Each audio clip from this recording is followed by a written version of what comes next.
భారత మహిళా క్రికెట్ జట్టులో స్టార్ బ్యాటర్గా గుర్తింపు పొందిన స్మృతి మంధన తాజాగా సోషల్ మీడియాలో వచ్చిన ట్రోలింగ్పై ఆసక్తికర వ్యాఖ్యలు చేసింది.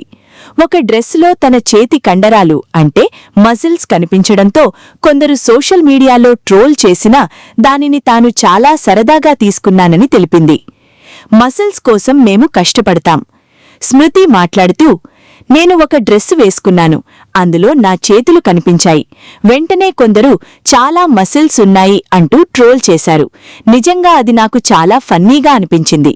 ఎందుకంటే స్ట్రాంగ్గా, ఫిట్గా ఉండడం కోసం ప్రతి అథ్లెట్ ఎంతో కష్టపడతాడు అని చెప్పింది. మహిళా అథ్లీట్లపై బాడీ షేమింగ్. స్మృతి వ్యాఖ్యలు ఇప్పుడు సోషల్ మీడియాలో పెద్ద చర్చకు దారితీశాయి. ముఖ్యంగా మహిళా అథ్లీట్లపై బాడీ షేమింగ్, వారి ఫిట్నెస్పై వచ్చే కామెంట్స్ గురించి చాలామంది స్పందిస్తున్నారు. క్రికెటర్గా ఉన్నత స్థాయిలో ఆడాలంటే కఠినమైన fitness training, strength workouts, diet control, mental toughness అన్నీ తప్పనిసరిగా ఉండాలి. అలాంటి సమయంలో మసిల్స్ రావడం సహజమని అభిమానులు కూడా స్మృతికి మద్దతిస్తున్నారు. ఫిట్నెస్ అంటే బలహీనంగా కనిపించడం కాదు. స్మృతి పరోక్షంగా ఒక ముఖ్యమైన విషయాన్ని కూడా హైలైట్ చేసింది.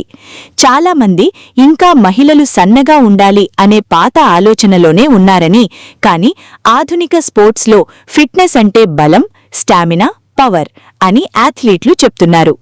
అభిమానుల మద్దతు. సోషల్ మీడియాలో చాలామంది అభిమానులు మసిల్స్ అంటే హార్డ్ వర్క్, స్ట్రాంగ్ మహిళలను సెలబ్రేట్ చేయాలి, అథ్లీట్ బాడీని ట్రోల్ చేయటం తప్పు అంటూ స్మృతి మంధనాకు మద్దతు తెలుపుతున్నారు. ప్రస్తుతం ఈ వ్యాఖ్యలు సోషల్ మీడియాలో వైరల్ అవుతూ మహిళా ఫిట్నెస్ మరియు బాడీ పాజిటివిటీపై కొత్త చర్చకు కారణమయ్యాయి.